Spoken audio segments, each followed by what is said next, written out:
नजर डालेंगे आलमी मंजरनामे पर। अफगानिस्तान में खवातीन सहाफ़ियों और एंकर्स को चेहरा ढांप कर टीवी स्क्रीन पर आने के अहकाम जारी कर दिए गए।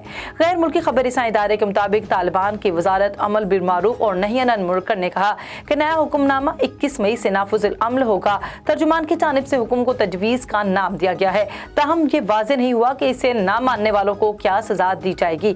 2 हफ्ते कबल भी तालिबान की जानिब से खवातीन को हुक्म दिया गया था कि वो आवाम के सामने मुकम्मल ढांपने वाला बुर्का पहने।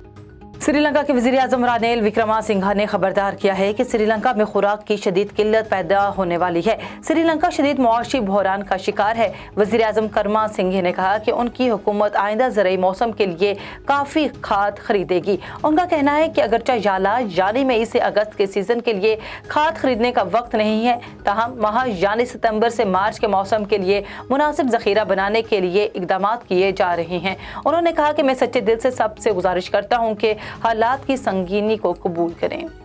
भारतीय सुप्रीम कोर्ट ने पंजाब कांग्रेस के साबिक सदर और साबिक क्रिकेटर नवजोत सिंह सिद्धू को 1 साल कैद की सजा सुना दी।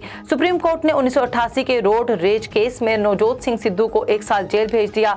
भारतीय मीडिया रिपोर्ट्स के मुताबिक सिद्धू ने 1988 में भारतीय पंजाब में सड़क पर झगड़े के दौरान एक शख्स को अपने दोस्त के साथ मिलकर तशद्दुद का निशाना बनाया था, जिसके बाद उसकी मौत वाक़ई हो गई। नवजोत सिंह सिद्धू इस वक्त भारतीय क्रिकेटर टीम का हिस्सा थे।